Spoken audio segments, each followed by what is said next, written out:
Hello, everyone, and welcome back to part two. Cheating spouse, should you stay? Should you go? With this one, I've added 6 situations where you may want to consider it's time to move on. There's also a situation for the cheater, as well as one major tip that's going to help you survive all of this. The best stuff is closer to the end and at the end, so stick around. Now, before we get into all that, hit the like, hit that subscribe, and let's move on. Now, if you feel like you've been working on this and you've been trying to heal and you want to stay in your marriage, but things just aren't progressing the way you'd like them to or as fast as you would like them to out. Maybe it's only been a couple weeks, even a couple months. It's really too early to tell. These things take longer. As long as there's a willingness to work through anything, and there is remorse, then keep moving forward. It's still the process. Don't give up too soon. Now, there are a few situations where it's just time to move on. The first situation, they may not be trying to get to the bottom, to the root of what even caused this. And if they're not willing to try to get there, to understand why it happened, there's no moving forward, because without that, you cannot heal. The second situation, maybe you both have worked really hard at healing and resolving this and getting past it, but there's still something you just can't get past. And if that is the case, then so be it. Move on. You do not have to stay. The third situation, they just don't make the behavioral changes. With this, you need to be vulnerable, and it takes courage to be vulnerable. And it may have happened to begin with because one or both of you just couldn't be vulnerable. And without it, how can you have that healthy communication to have that healthy relationship? It's just not going to happen. The fourth situation, the person just does not want to give you the time to grieve your old relationship and heal. They'd rather be, you need to get over it. How long is this going to take? Just get over it. I'm doing what I can do. I said I wasn't going to cheat anymore. Get over it. What else can I do? And they treat it like you stubbed your toe and you should be getting over that soon, like immediately. But for any of you that had this hurt, it's not that simple. And people get defensive all the time. Maybe they're just being defensive. And if you let them know that this is not going to help, I need time. So that attitude is not helping, and they don't understand that attitude's not helping and they don't change it, then you realize, well, that's a big sign. It's time to go. Situation number 5. When they continue to gaslight, lie, manipulate, hide things. They may have even told you, oh, I left the person I was cheating on you with to prove I won't do it anymore. But then you find a number, stray number, and the phone is still being hidden. And things are just not adding up. And you realize that the lying and the manipulation is still there. They're just trying to get better at it, I guess.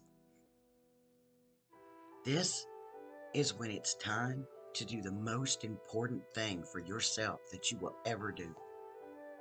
This is the time when you need to stop trying to save your partner that has cheated and is now continuing to manipulate and lie to you, instead of trying to save them, instead of trying to save the marriage, save yourself. It is now time to save yourself. Do whatever it takes to heal you. Make your life whole. Put your pieces back together and save yourself. And especially if you're being bullied, to rush this process. You may only be just tired of trying to pull them back. Come on, we need to help this. Come on, we need to do this. And you get tired of constantly trying to pull them back. It is time to stand in your power. It is time to say enough. You don't tell me how long it's going to take me to heal. You don't tell me how to heal. Whether I need to go see a professional, whether I need to read a book or not. I choose how I'm going to heal. You don't have that right. And you stand in that power. And you heal yourself. Because we cannot control what anyone does. But we can control ourselves. We can make our mental health, our all over health, better. We have to choose us. So choose yourself. And when you go to walk out that door, they may not believe you would even do it in the first place. And sometimes when that happens, poof, magically, they wake up and they don't want to lose you. So they ask or beg you not to go. In this case, if you wanted to, you could stay. But there would be circumstances. They would have to commit to fixing this, healing all of it. Committed to go to a professional to see this through to the end. And if they don't commit to all of that, then it's just another form of manipulating to keep you there.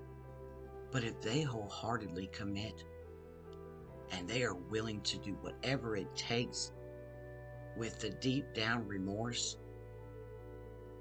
then you can give those conditions and stay. And the sixth situation, I hope none of you are going through. But if you are, it has been time to walk away. If for any reason there is physical or mental abuse, it was time to leave before the infidelity. It is time to go. Realize you are enough. You deserve better. And for those that were the cheater, granted, your partner is going to be angry for a while.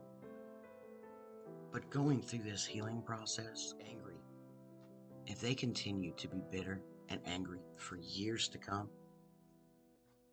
and they continue to bash you and do just mean things, it's not healthy for you either.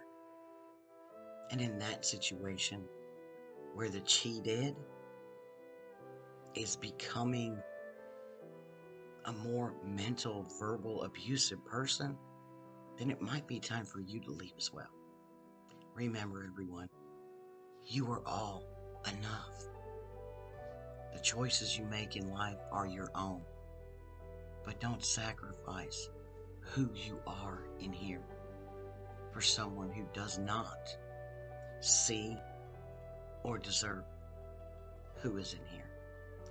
And if anything in this video resonated with you or helped you at all, hit the like, subscribe, ring that bell notification so you're notified next time I upload a video, because I'm committed to being here to help you ride the healing waves to your best life.